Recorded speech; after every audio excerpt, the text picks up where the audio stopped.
So Ken, I love that presentation on robotic heart transplantation. Almost makes me wish I had heart disease. I'm gonna be talking about my own personal Grail quest. This is something I've been working on for 20 years. You guys know I've done a lot of other things in those last 20 years, but this is something that's been right here. And I'm gonna be representing the work of dozens of brilliant scientists, engineers, and clinicians to develop the world's first permanent artificial heart. I'm gonna tell you a little bit of why we're doing it, what the history of the field is, what we've been doing for the last 20 years, and some of the absolute heavy lifting it takes to get something like this done. I say 12 easy steps, none of it's been easy. And then I'm gonna tell you a little bit about what the future holds. So heart disease is a big deal, you all know that. 160,000 Americans are gonna die of heart failure this year, and that's just one type of heart disease. Why don't we transplant them all? Because there aren't enough transplant organs. 4,500 patients get a heart transplant every year. That's all the donor hearts we get. So we need an artificial heart. That's not a new idea. How many of you know where the first artificial heart in the world was implanted? Yeah, about 2 miles away. Michael DeBakey developed it with an Argentinian, Domingo Leota, and while he was out of town, Denton Cooley sewed it into a patient. That went over really well. That device is still sort of with us today. It was a very simple device.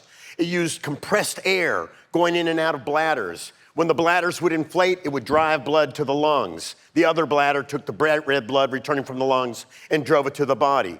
Very simple, and it actually worked, and it's now looks like this. It's still with us, but it's a temporary device to keep you alive while you're waiting for a transplant. Why?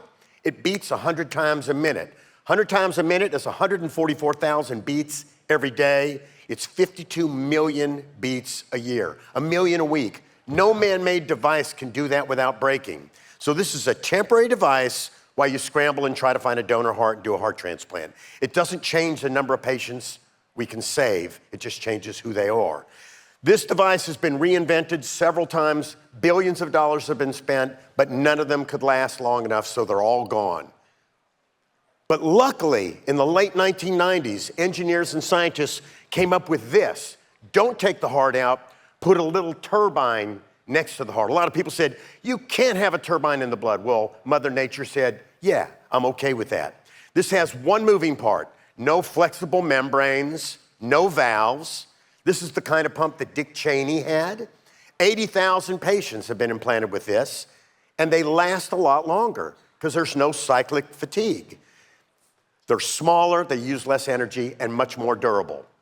We decided if we were ever gonna have an artificial heart, it couldn't beat like all the artificial hearts that had come before us. Why can't we make a beating artificial heart? The same reason we can't make an airplane with flapping wings.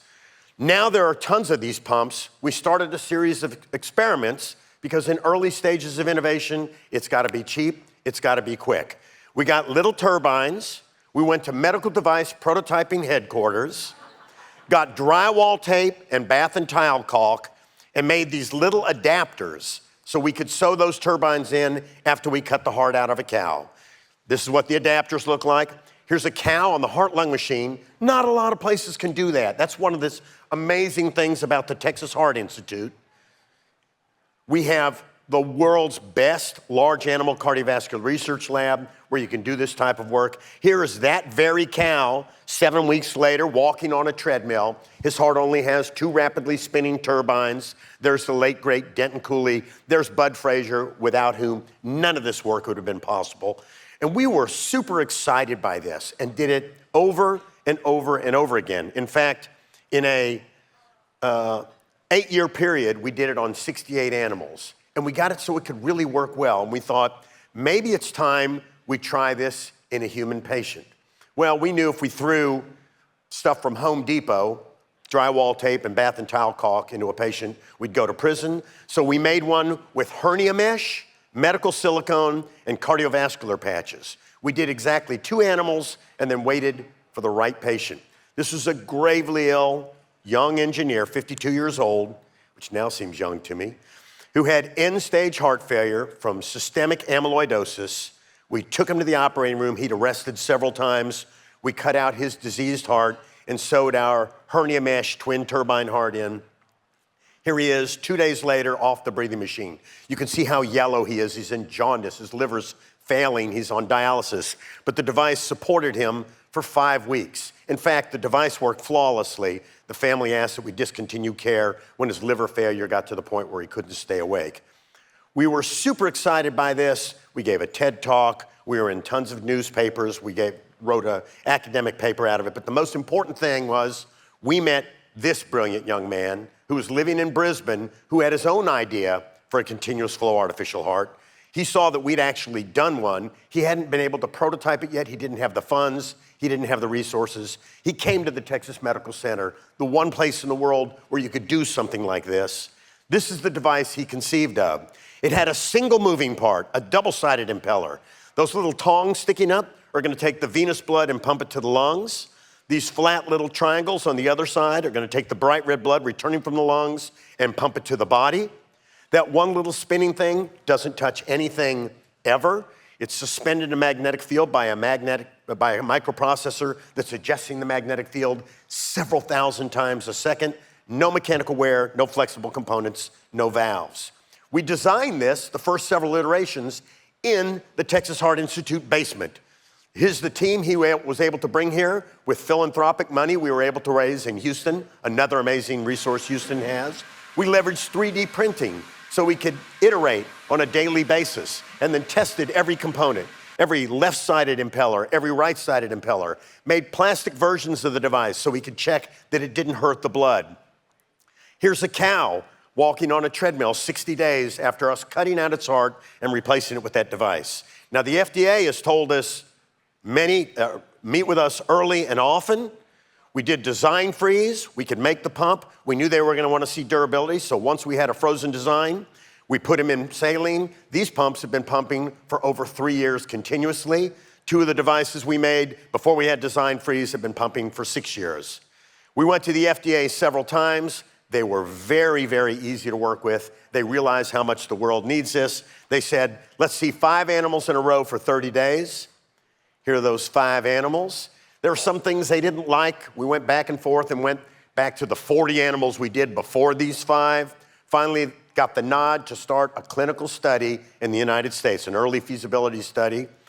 Getting these 4 sites ready to enroll patients is a Herculean task, but we did it. Each of these centers has somebody who's a leader in artificial heart research, and here's the punchline. These are the first 5 patients in the US. All of them live to be transplanted. They're all home with their families. Well, I thought you said a heart that just keeps patients alive until they get transplanted isn't going to be epidemiologically significant. No, but we got to walk before we can run. Our ambition is to make a durable implant that will replace heart transplantation. You'll get one of these, you'll go home, you'll have it for the rest of your life. You can see some of these patients are walking a mile or 2 a day with this in their heart, in their chest. We could throw their heart away, and these were all patients on their deathbed before they got the implant. It still gives me a thrill to see a human chest x-ray with this device in their chest after all this time. This is our 10th patient that we've implanted. I'm not allowed to talk to her about her because we haven't presented it at in a publication, but we've now done 10 patients. This guy was on his deathbed. Here he is walking in 6 minutes he walked 416 meters. This guy was transplanted after 27 days. He's home with his family. Is there audio on this? Well, let's see. I mean, I don't have a heart. I don't have a heart, literally. And I've not felt this good in, I couldn't tell you how long. Now, he's got a little box that sits at his feet that's hooked by a drive line, but that's the right flyer. We're going to get rid of that. What's really exciting is after we take the pump out at transplant, we put a camera in it. It looks like it just rolled off the factory floor. It looks brand new. This is our ambition. The one on the left, that's this one. Big drive line, 6-pound briefcase with batteries. We already have the middle one working, where all the electronics from that briefcase are miniaturized and put in this can in your chest. The only thing outside the body are batteries, and this drive line gets a lot thinner. The last panel, though, is what we're really excited about. No drive line. The battery beams power through the intact skin like your phone charger charges your phone, and we've got that working as well. So in summary, We finished our first 5. We just got the nod from the FDA to do 15 more. We just got permission to send patients home while they're waiting their transplant. We're outside the US as well, in Australia, and now soon to be in Taiwan. So no question, the first practical permanent artificial heart is going to be continuous flow. We make a pulse by cycling it fast and slow, but we don't know if you need to. We think this is going to be the world's first permanent total artificial heart. I can't wait to see what happens next. Here's a pump if later on anybody wants a photo op. Thank you very much.